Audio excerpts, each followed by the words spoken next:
Welcome to the Note Nuggets podcast, where you can learn how to become the bank, build wealth, and accumulate streams of income perfect for your savings or IRAs. You'll hear from industry experts, seasoned veterans, and everyday investors.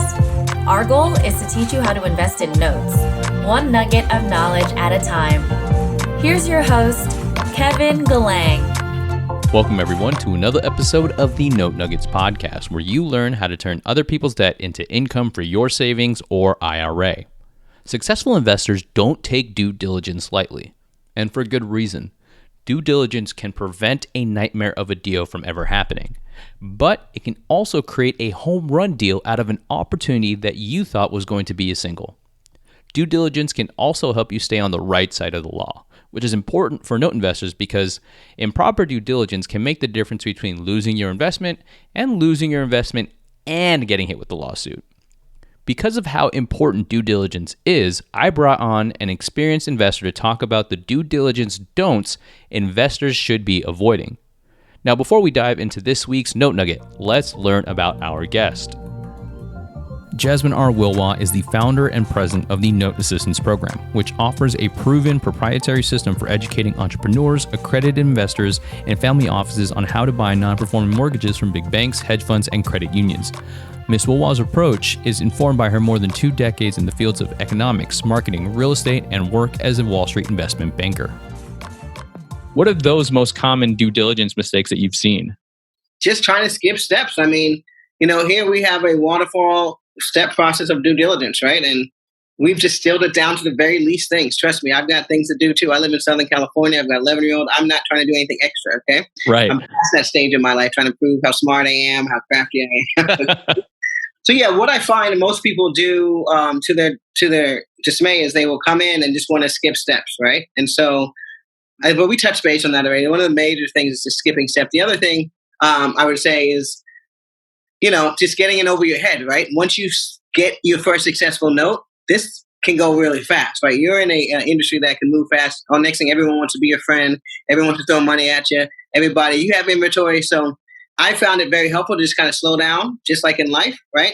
If you turn 16, you get picked up to be in one of these boy bands, right? Take it easy. Don't let it go to your head right away, right? Pick your friends wisely. And so I find a lot of people at that point getting in bed with other people that either are now, because you're considered, whether you know it or not, you're now going to have a target on your back. Note investors are known to be affluent and wealthy people. So if you have money to buy a note, okay, no one knows your real story. They just know you bought a note. So now there's going to be a lot of people coming out of the woodworks, okay, trying to get you to use their services. And there are tons of ancillary services. You can use every service in the world and end up taking a 65% profit to zero because you decided to use every friend of yours and everybody that came and shook your hand. Some notes, most notes, only need 4 to 5 people involved with them. Okay? So there's that. Who would those 4 to 5 people be? I'm thinking an attorney would be one, for sure. Maybe a local realtor. I'm curious who else would be there. Yeah, I mean, and if I may, just what do you don't need, really, right? Who would have not? That's sometimes that's easier. And the reason I want to stop there is just so you guys can get the most out of this podcast.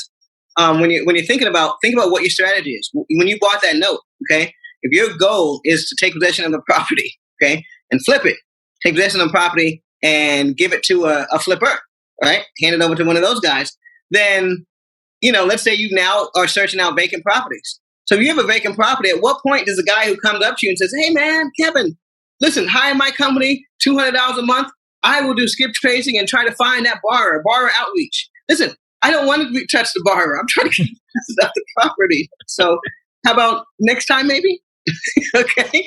And that might work if you are looking to get something reinstated or you want to have payments. But, a lot of these guys think every time you get a note, you got to get the guy to call the credit counselor. You got to get this guy, and there goes your profit margin. And, listen, I can't be responsible for that. I gave you a note with fat profit on it. That's a very good point. Yeah, I didn't even think about that. But again, knowing what your exit is, you'll start to realize who would be useful and who would be a waste of your time. And that's going back to that is a huge point. Yeah, if you don't know what your strategy is and who you are in this, then every single person, you're going to be excited to get in the game. Everyone's going to be excited you're here because you're new money. Okay, trust me, this is my game. And next thing you know, they're going to find a way to spend it for you. There are a few additional benefits to following a process, like a reduction in decision fatigue and increased focus. You know what to do and when it needs to be done. But like our guest warns, skipping steps in due diligence can be costly. If you want to learn more from Jasmine Wilwa, sign up to get access to her full interview at notenuggets.com/don'ts. DONTS. Thanks, everyone. Thank you for tuning in to this week's episode of the Note Nuggets podcast. Be sure to subscribe to the show to get access to additional weekly value nuggets and get notified with episode updates. To subscribe, all you have to do is head over to subscribe.notenuggets.com. If you have any questions about this episode or note investing, book a time on Kevin's calendar at contact.notenuggets.com. We'll see you next week with another note nugget to add to your tool belt.